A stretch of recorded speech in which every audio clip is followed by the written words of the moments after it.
Hello friends, வணக்கம் and welcome to கோமோஸ் kitchen. நாம் இன்னைக்கு பார்க்க போகிற ரெசிபி டிஃபன் பாக்ஸ் ரெசிபி தான். டே 13க்கு உண்டான ரெசிபி. நாம் இன்னைக்கு சப்பாத்தி, ஒரு வெள்ளை குருமா, ஒயிட் ரைஸு, ஒரு துவையல், அதே மாதிரி பிரேக்ஃபாஸ்ட்டுக்கும் அதே சப்பாத்தி தான். குக்கரில் நம்ம சாதத்தை வச்சிடலாம்.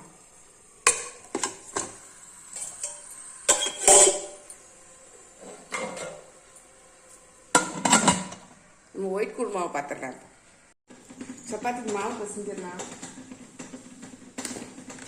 மாவு எடுத்துருக்கேன், கோதுமை மாவு, கொஞ்சம் உப்பு, கொஞ்சம் எண்ணெய் விட்டுருந்தேன்.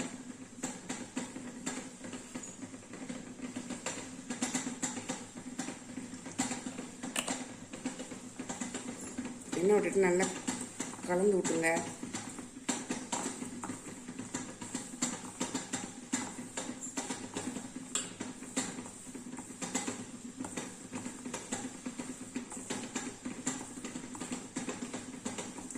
வெது வெதுப்பான வெந்நீர் விட்டு பசஞ்சு எடுத்துக்கலாம்.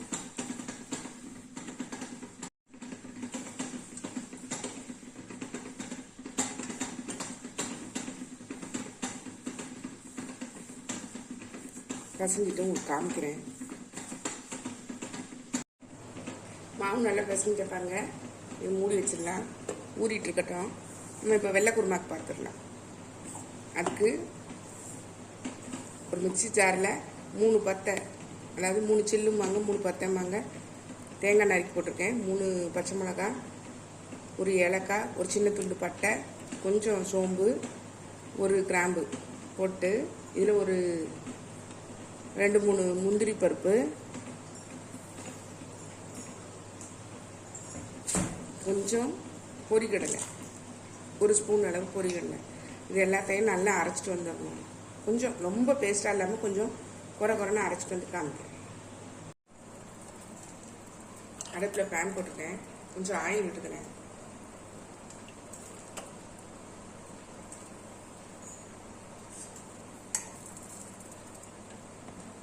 நல்லா சூடாயிடுச்சு பாருங்க. இந்த பட்டை, கிராம்பு எல்லாமே சேர்த்துக்கலாம். அன்னாச்சி முக்கு, கொஞ்சம் பாசி எல்லாமே சேர்த்துக்கிறேன். பிரியாணி இலை, கொஞ்சம் சோம்பு,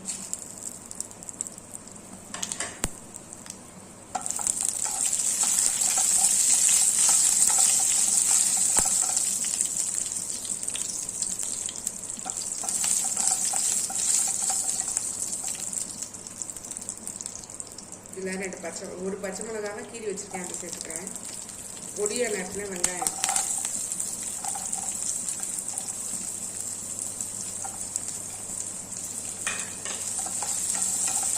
வெங்காயம் வந்து கொஞ்சம் கண்ணாடியாக வதங்கினா போதும், ரொம்ப கலர் சேஞ்ச் ஆகாது.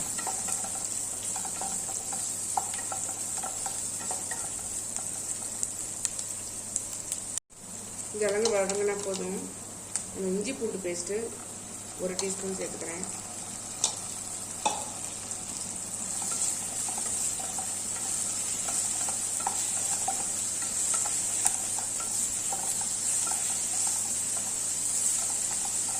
இந்த ஸ்டேஜில் காய்கறிகளெல்லாம் சேர்த்துடலாம். நான் இன்றைக்கி வந்து ஒரு மீடியம் சைஸு உருளைக்கிழங்கு, மீடியம் சைஸு கேரட்டு, ஒரு 5-6 பீன்ஸ் எடுத்துருக்கேன். ஒன்று போல் சின்னதாக கட் பண்ணி வச்சுட்டேன் பாருங்கள்.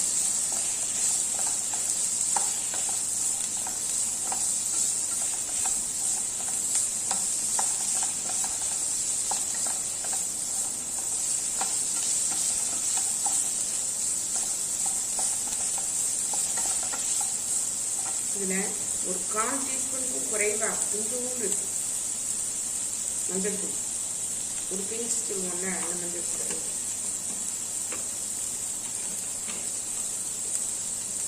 அப்புறம் தனியா பவுடர் வந்து ஒரு 1/2 டீஸ்பூன்.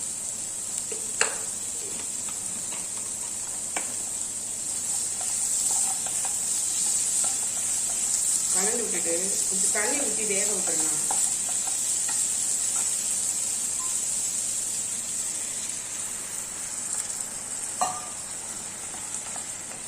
காய்கறிலாம் வேகட்டும்.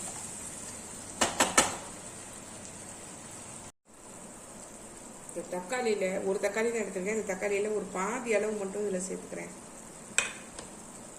இதை வதக்க வேண்டாம், ஆனால் வெந்துடட்டும்.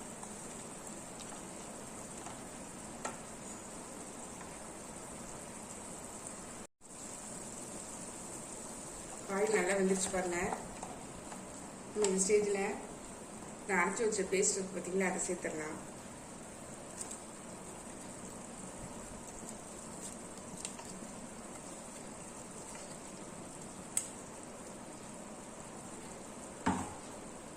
சேர்த்துட்டு இதில் கொஞ்சம் தண்ணி விட்டுக்கலாம். நமக்கு தேவையான அளவுக்கு தண்ணி விட்டுக்கலாம்.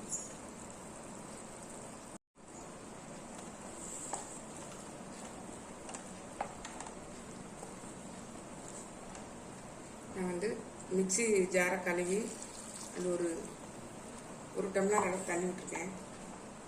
ஏன்னா இது கொஞ்சம் கொதிக்க ஆரம்பிக்கும் போது கொஞ்சம் திக்காகும். அதனால் கொஞ்சம் பார்த்துக்கோங்க. ரொம்பவும் தண்ணியாக இருக்கக்கூடாது, ரொம்பவும் கட்டியாக இருக்கக்கூடாது.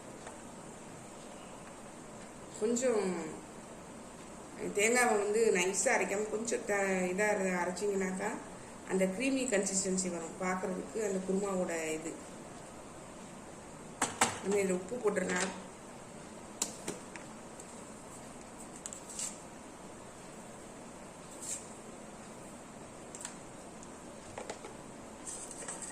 இப்போ இந்த தக்காளி மிச்சம் உள்ள தக்காளியும் சேர்த்துறேன். பார்க்கறதுக்கு அழகாக இருக்கும் அப்படிங்கிறதுனால தான் கடைசியில் சேர்க்குறேன்.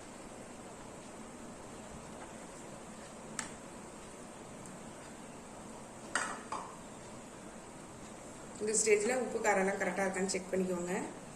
நல்லா கொதிச்சு ஒன்றா சேர்ந்து வரட்டும்.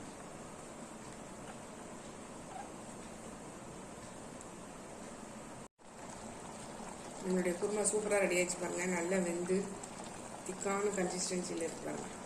ரொம்பவும் திக்காக இல்லாமல் தெரியுது உங்களுக்கு. இந்த ஸ்டேஜில் கொத்தமல்லி தழை தூவி இறக்கிடலாம்.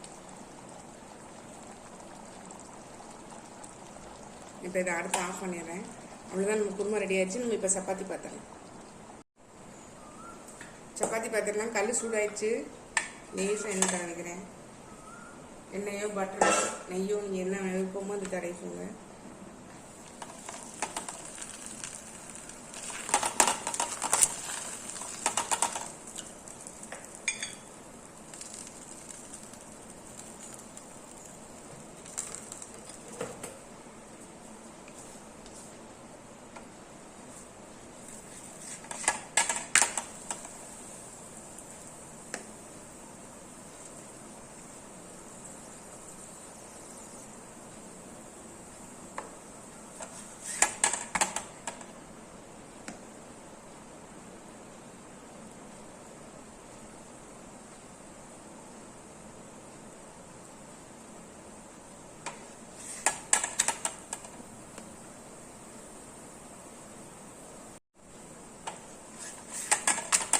ஒரு சப்பாத்தி ரெடி ஆகிடுச்சு பாருங்க.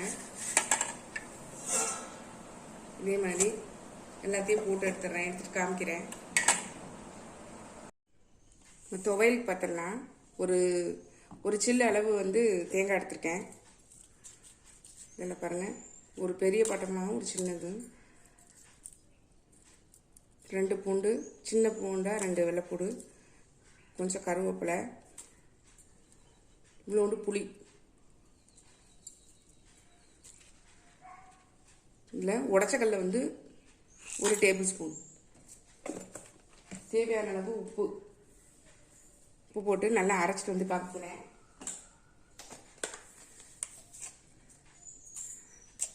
தேங்காய்லாம் பச்சையை சாப்பிட்டா நல்லா உடம்புக்கு நல்லது. அதனால தான் இப்படி துவையல் மாதிரி பண்ணி சாப்பிட்றோம்.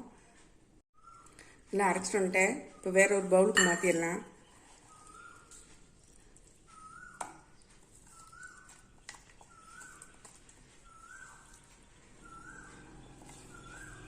அவ்வளோதான், நமக்கு இன்னையோட சமையல் வந்து முடிஞ்சிருச்சு. டிஃபன் பாக்ஸ் ஃபில் பண்ணிடலாம். சாதம், வெள்ளை குருமா, சப்பாத்தி, துவையல் எல்லாம் ரெடி ஆயிடுச்சு. நம்ம இப்போ ஃபில் பண்ணிடலாம். Chapati,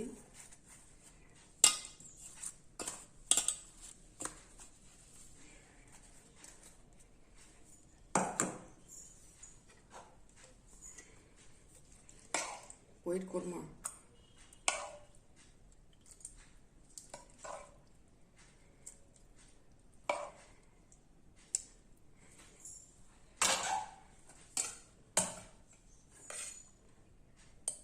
white rice.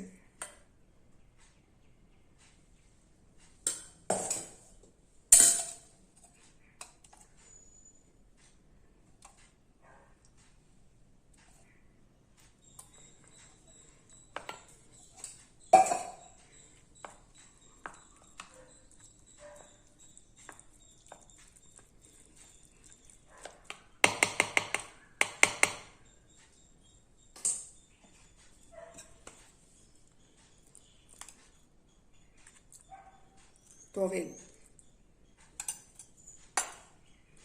காலையில் பிரேக்ஃபாஸ்ட்டுக்கு சப்பாத்தி.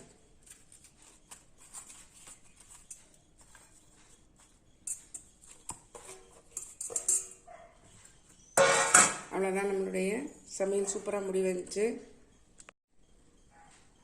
நம்மளுடைய இன்னைக்கு டே 13க்கான குயிக் சமையலில் சூப்பராக ரெடி ஆயிடுச்சுங்க. சப்பாத்தி, வெள்ளை குருமா, தயிர் சாதம், துவையல். காலையில் பிரேக்ஃபாஸ்ட்டுக்கு அதே மாதிரி அதே சப்பாத்தியும் வெள்ளை குருமாவும். நீங்களும் உங்கள் வீட்டில் ட்ரை பண்ணி பாருங்கள். இந்த ஐடியா பிடிச்சிருந்தா லைக் பண்ணுங்கள், ஷேர் பண்ணுங்கள், சப்ஸ்கிரைப் பண்ணுங்கள், பக்கத்தில் பெல் ஐக்கானை கிளிக் பண்ணுங்கள். நாளைக்கு வேறொரு ரெசிபியில் உங்களை சந்திக்கிறேன். Bye, thank you.